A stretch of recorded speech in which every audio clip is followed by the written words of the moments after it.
the thing that I need to understand is what is it that you guys define as reparations, and how do you see that as being able to come into reality? We work with two main basic frameworks. The first one is what we call the Chinweizu framework, which is holistic repair. Yeah, because it's about moving cognitively. This thing about cognitive justice is really important because in Eurocentric understandings, reparations has become synonymous with or reduced to compensation. But that's actually not correct, yeah? So compensation is only an aspect of holistic reparations, but the root of reparations means to repair harm, repair damage. Yeah. And in our case, as peoples who have experienced colonization, different forms of enslavement, genocide, and those legacies continuing, it is about how do we repair that damage holistically. Yeah? Generational trauma. All of that, you know, and it's multi-layered, and that's why the Chinweizu framework is good, because he talks about, you know, the economic system, repairing our economies, repairing our political system, our governance system. Chinweizu, can I just... Yeah, Professor Chinweizu, Chinweizu. I-Z-U. He's a Nigerian public intellectual. So this was a paper that he came out with in 1993 called Reparations and a New Global Order. You can Google it, and I'd recommend reading it because he talks in terms of the African experience, which I think, as Kofi says, is foundational because of the role of Africa in the advancement of human civilization and the peoples of Africa, people in the planet. Yeah. And so, as Kofi has said, our repair, coming from African cognitive knowledge systems and philosophical as well as spiritual worldview, has been about holism, a return to a state of equilibrium and holism, wholeness, yeah, that got disrupted when we became privatized and capitalized and disconnected from our land and everything that made us human, yeah, and that got transplanted with someone else's construct and worldview that is still impacting on us today. So it holistically repair is educational, it's philosophical, it's cultural, it's spiritual, it's family, it's interpersonal, it's group, it's environmental. So every kind of justice that we're concerned with fits under the Chinweizu framework, yeah? Now that is what we call a conceptual framework, which is good for looking at the global situation, the whole big picture stuff. But operationally, then that's where we revert to international law as it has been shaped by our different communities in struggle to transform our world to a more just one. And the UN framework on a right to a remedy and reparations is a 2005 framework.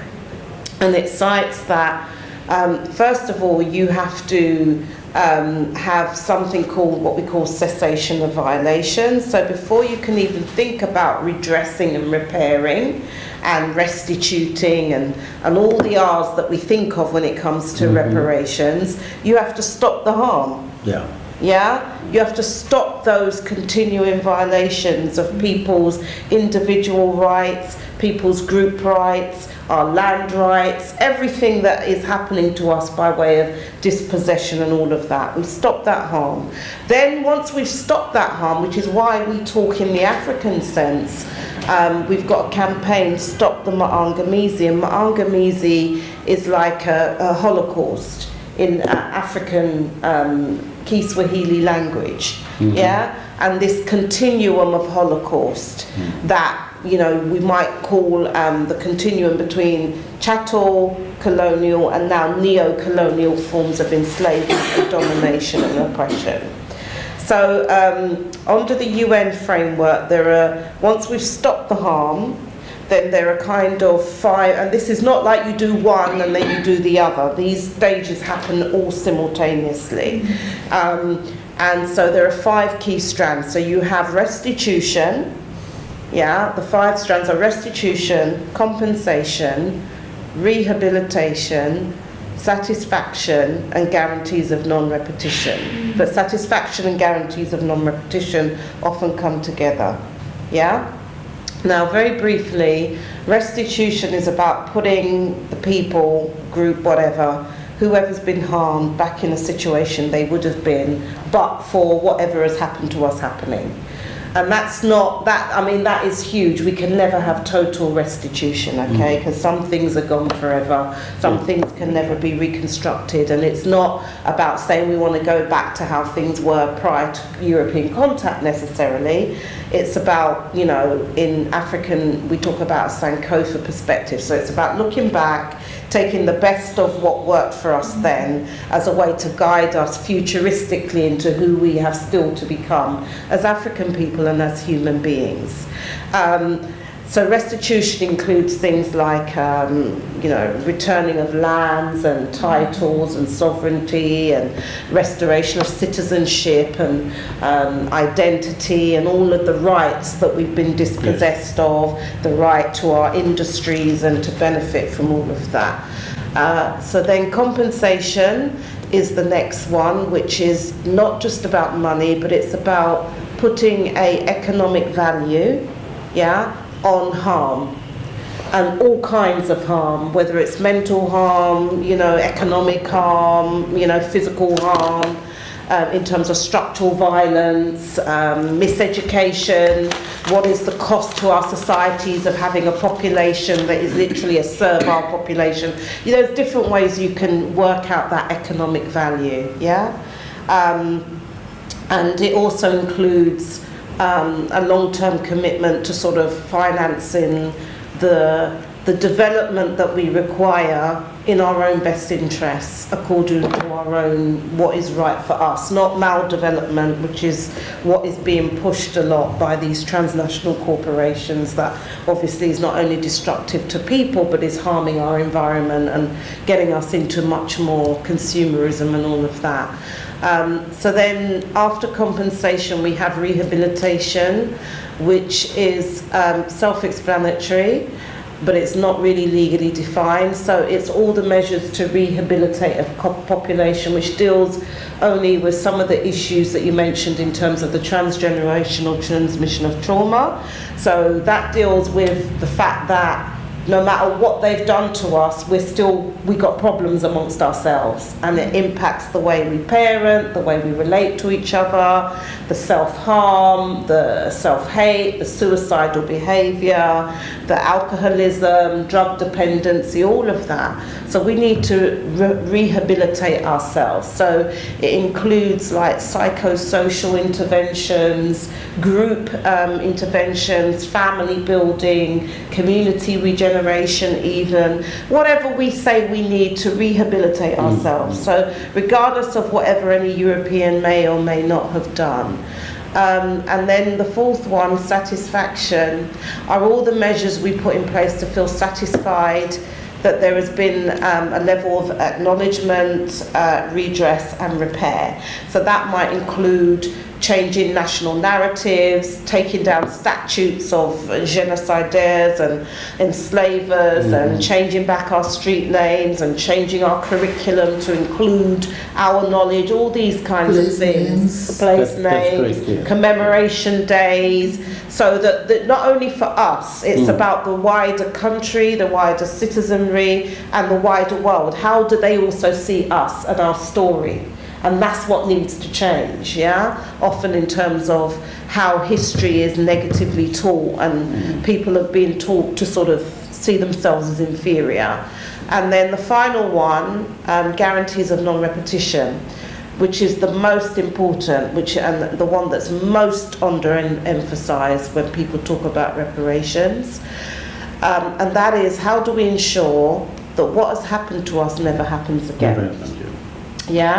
So in the African case, for us, guarantees of non-repetition include developing a supranational state, Pan-African state, not the current African Union that truly incorporates its diaspora, but more important than that is actually returns back to our own indigenous African systems and values, legal system, governance system. So in terms of the highest ideals, people in Kemet, Egypt, developed a philosophical idea, framework, governance system called Ma'at, that was never fully actually realized, just like democracy in Greece. It was never really actually, it's an ideal that we still strive to achieve, and that's the same with African people in Ma'at.